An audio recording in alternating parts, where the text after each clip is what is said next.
show and tell, as Johnny already blamed me for doing. But he steals all his messages. So far they've been good messages that he stole, so we've tolerated him this far.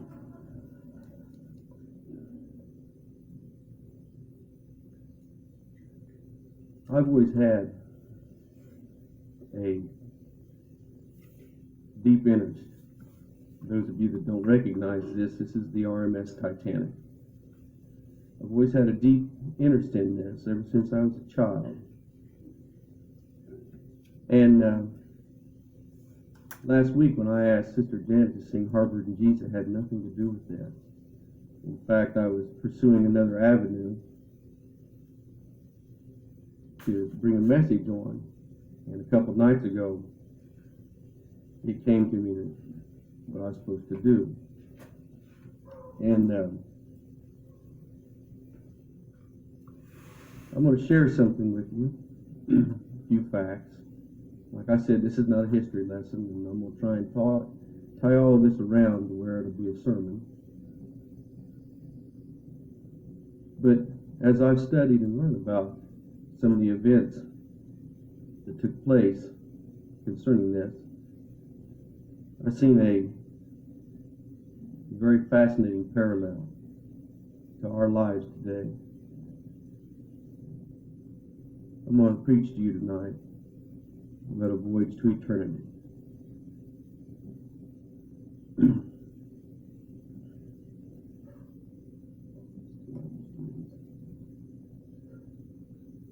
On April 10th, 1912, from Southampton, Titanic set out on a maiden voyage to which she would never return. At that point, she was the biggest man-made movable object ever made. She weighed 66,000 tons, in length measured 4 city blocks long, was 11 stories high, and just her anchor alone took 20 draft horses to pull through the streets. She boasted of carrying the most wealth, the biggest and best of everything that could possibly be at that time was within her hull. She had so much wealth that at that time no insurance company would cover it in case of loss because there was too much wealth. This was at a time that is referred to as the Gilded Age. Every day something new was being invented.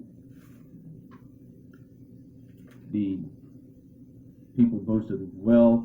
Possession was almost made you of God. And those that prospered were almost viewed with royalty. It was also called the Floating Palace. On April 10th, 1912 at noon, she set sail on what was to be a 7-day trip to New York Harbor.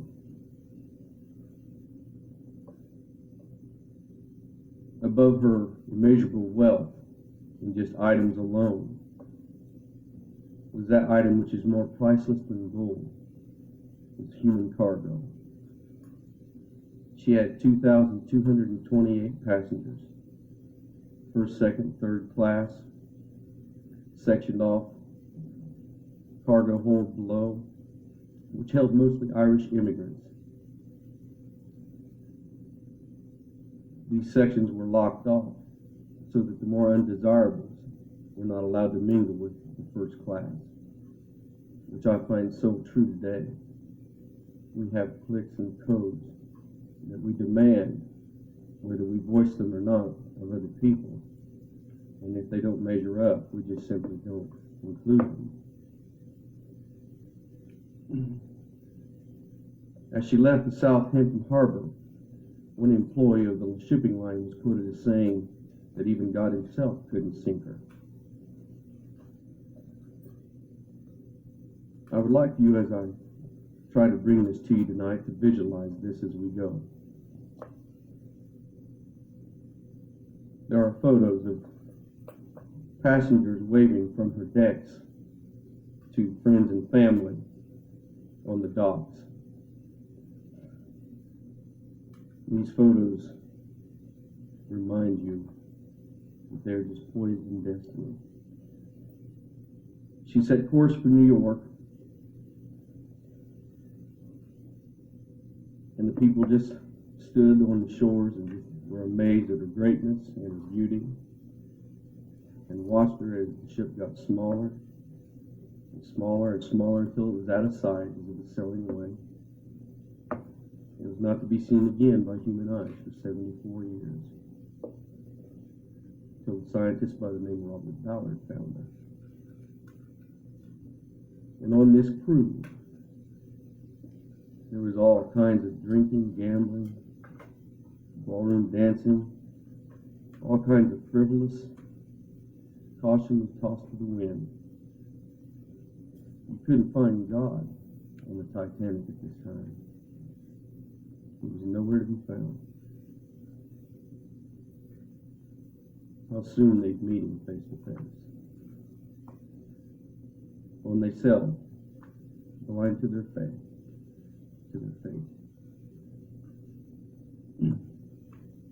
In the telegraph room, a fellow by the name of Jack Phillips, who was a telegraph operator, began receiving messages of field ice that was in their area, but they recklessly disregarded this. After all, she was unsinkable, so on they sailed. More warnings of larger ice, in fact icebergs, in the area, from other vessels that had stopped for the night due to the dangerous ice field. But on the Titanic sailed. In fact, this fellow by the name of Jack Phillips was reported as telling these other messages that were coming in on the wire to shut up, clear the line. I've got messages from these wealthy people that want to send messages back to New York and back to England. Get off the line. Shut up, he said. And on they sailed, and on they send. Then at 11:40 p.m. on April 14th, 1912, in the crow's nest, Lookout Frederick Fleet rang the warning bell. From the bridge, the message came, "What do you see?" The answer came back, "Iceberg, dead ahead." The order was given hard to starboard. The crew waited in silence. Could this large of a vessel make this sharp of a turn in so short a time? No doubt these seconds turned into hours. We all know it didn't make the turn. She struck the iceberg, ripping open a 300-foot gash in her side of her hull. She came to a dead stop. The captain by the name of Smith, Captain John Smith, went below with a fellow by the name of Thomas Andrew, who was the engineer that basically was the Titanic's creator, to assess the damage.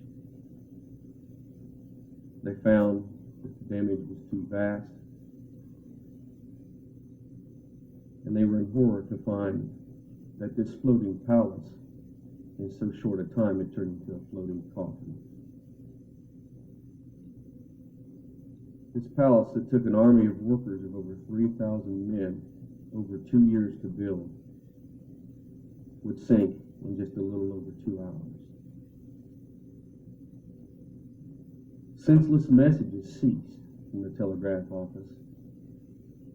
The message then sent out was SOS. SOS. SOS. Most of the passengers didn't even know that they had met their doom. They didn't even understand what had happened. The Titanic was unsinkable.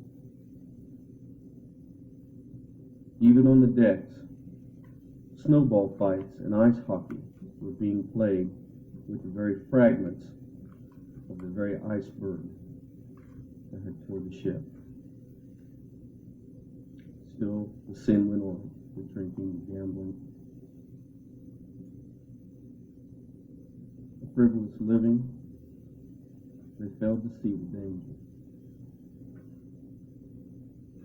The night of April 14th, 1912, death walked the corridors of the Titanic, and most of the passengers didn't even recognize its face. I remember years ago when we had Ben Jordan here on a revival, and he was speaking about giving an illustration on death, how it had came for a man. And this man said, "Oh, no," and started trying to reason with death, and, "Don't take me, don't take me." And death said, "All right, I'll not take you now." And the man said, "Next time you come, give me a warning before you come." And death agreed. Years went on. One day, death came up and tapped him on the shoulder. He said, "It's time to go." And the man said, "This can't be. You didn't give me a warning." And death said, "No. Every pain you had, every illness you had, every ache you had, I was reminding you that I was coming again." These people refused to recognize the face of death. Still, the telegraph tapped out SOS, SOS. Then a response came back. It was from a ship called the Carpathia, and she was setting course straight for the Titanic and 58 miles away. "We'll be there," the answer said, "in 4 hours. 4 hours. The Titanic only had a little less than 2. The response changed from Mr. Phillips. It was no longer "shut up, clear the line." It was "please hurry, old boy. We're going fast." The irony of all this is less than 10 miles off to the north side was a ship called the California. The people on the decks of the Titanic could see the ship. Why wouldn't she answer our call for help? They could see the vessel afar off. The Titanic was firing distress rockets into the night air. Why wouldn't they reply? The reason is because the telegraph officer on the California had been drinking and shut off his radio and went to sleep. The rest of the crew on the California thought that the distress rockets were fireworks, a celebration on the decks of the Titanic. 10 miles away was certain rescue that had cut off its communication. The order came to lower the lifeboats, women and children first. This floating palace that had boasted the best of everything had all that was most needed: lifeboats. There was not enough lifeboats for even half of the passengers. The crew began filling the lifeboats and lowering them away. Slowly the ship began to tilt. The stern, which is the back end, started to raise out of the air. The front end of the ship was filling up with water. Passengers became aware about this point that they were in the grip of death.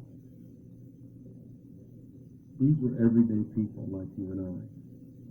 It's easy to say and recognize them as just historical figures, but they are people like you and I that just lived a few years before we did. One couple by the name Mr. and Mrs. Isidore Strauss, been married for 40 years, and Mr. Strauss stood by, helped his wife into a lifeboat. One of the crewmen, feeling sorry for him because of his elderly age, offered him a place on a lifeboat, to which he refused. He said, "No, I've lived my life. Let somebody younger go." So he stepped back. To which his wife stepped out of the lifeboat. I walked over to him, and he asked her what she was doing, and she said, I'm going to stay. And he said, for how long? She said, oh, just a while. And they that lived together for 40 years met their God together. A young married couple was seen sitting on one of the ship's staircases. Crewman went over and asked the young woman, aren't you going to get on the lifeboat? And she said, not on your life. She said, I love my husband, and I can't live without him. She went down with her husband. They were regular people. Immigrants were locked below. They began screaming, trying to get out, trying to get to a lifeboat. By the time they finally broke away to reach the upper decks, the lifeboats had been lowered away. Because of their position in life, they were denied to continue life. Some of the passengers sought what they would believe to be safety in airtight cabins, some even towards the front of the ship that at this point was underwater. They thought to possibly help to get there in time. Others would not get in the lifeboats because they thought rescue would arrive in time, and they thought they were safer on the bigger vessel than to be lost at sea in the smaller lifeboats. All the lifeboats were away. Families had been separated. A young woman by the name of Eva Hart at that time saw her father by the name of Benjamin put her in a lifeboat and stepped back on the deck and was lowered away. These are people like you and I. A band leader by the name of Wallace Hartley no longer beat out ragtime. The tune changed to Nearer My God to Thee. The bow, now filled with water, broke in half and started its journey to the bottom of the ocean, 12,460 feet.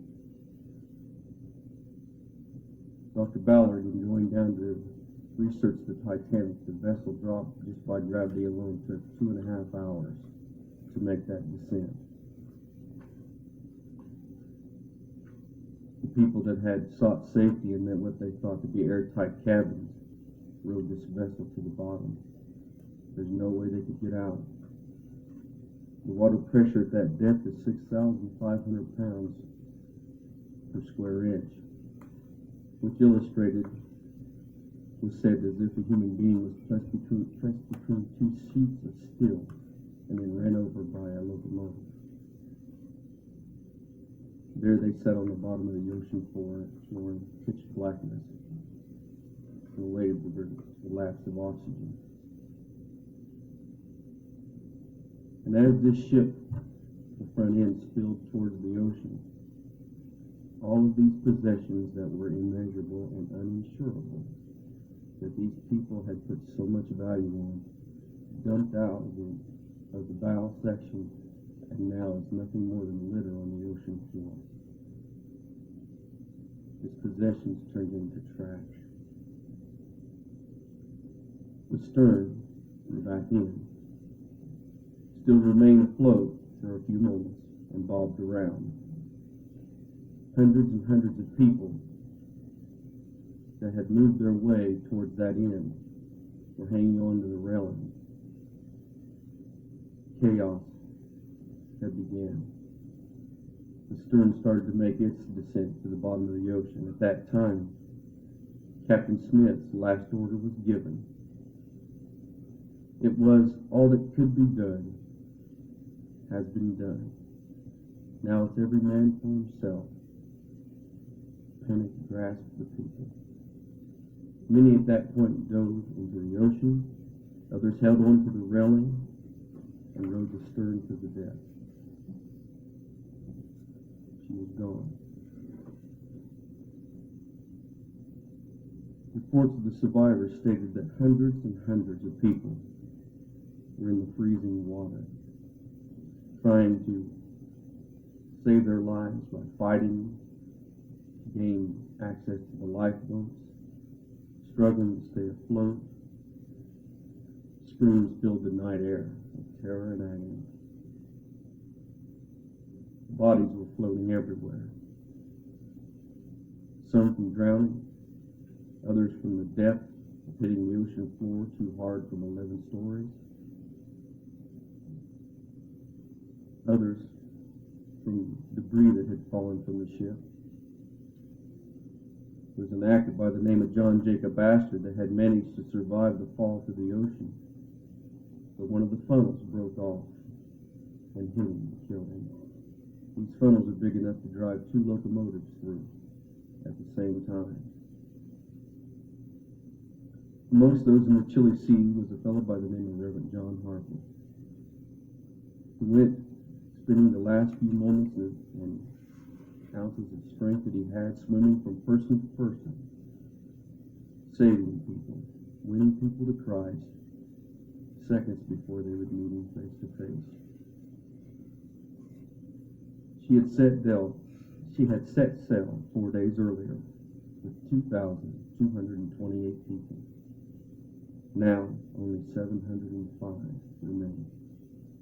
1,523 people perished in 2.5 hours.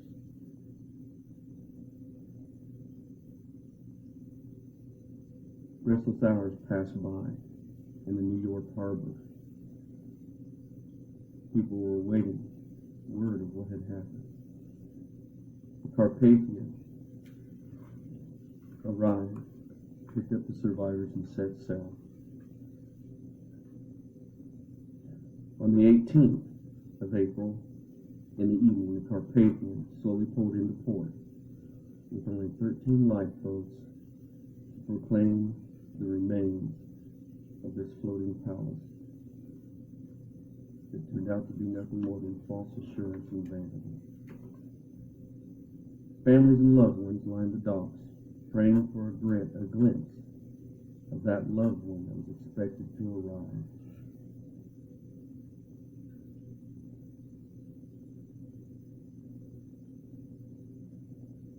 My friend,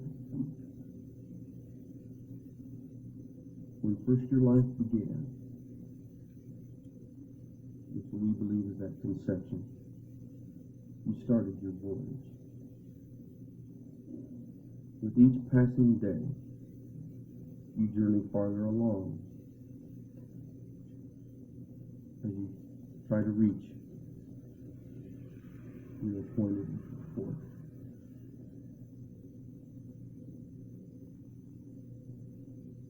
Life's sea is dark and hard.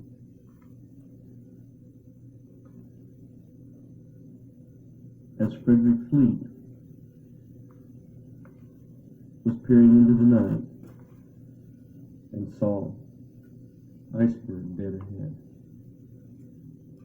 so do we try to peer ahead into our life's dark sea to find out what lies dead ahead.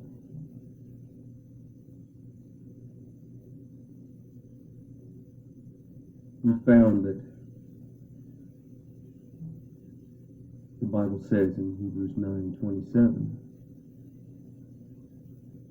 that there are appointments that we have to keep. It's appointed to us to be born, it's appointed to us to die, and after that comes the judgment. Titanic's appointment was thought to be New York. Possibly you think your appointment will be old age, long life. The Titanic's appointment came early. No one knows the time of our appointment.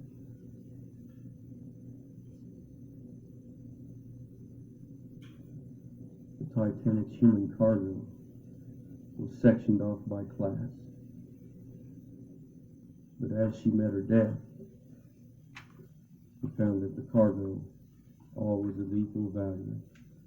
because the soul is all that remains. It's the only thing that is important at all. When death comes, the soul is still of the same value.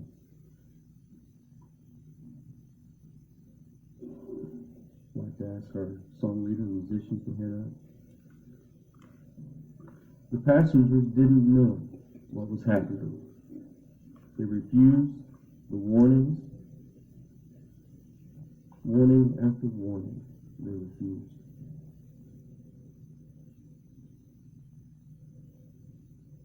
Christian friend,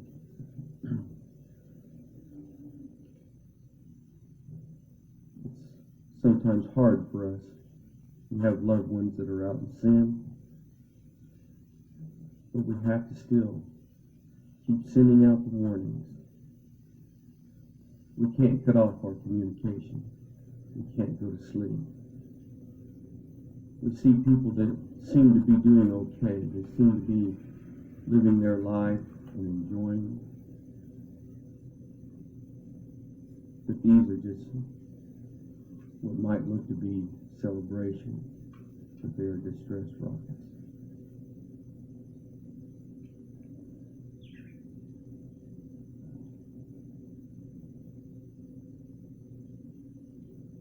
As the families waited in New York for the Carpathian to arrive, I seemed to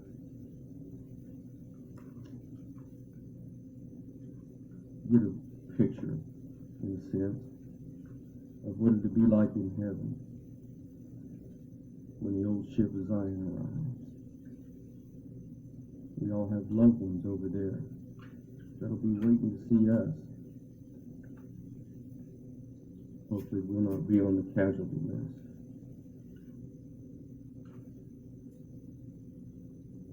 Christ paid a price for your ticket. If you choose to take your voyage on the old ship of Zion, he paid it with his own life years and years ago.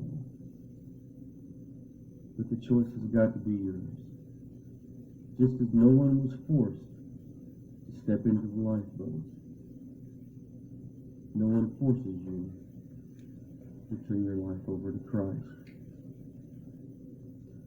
But you have loved ones that are waiting for you in the lifeboats, and Christ is the crewman. And he wants you to take the first step off the deck into safety. The choice has got to be yours. Your ticket's been paid on the old ship of Zion. But if you continue to choose to ride the wrong vessel, Titanic of a sort, you'll pay for your ticket. But you'll pay for your ticket the moment after you die, and you awake in the devil's hell. And you'll pay for it for the rest of time.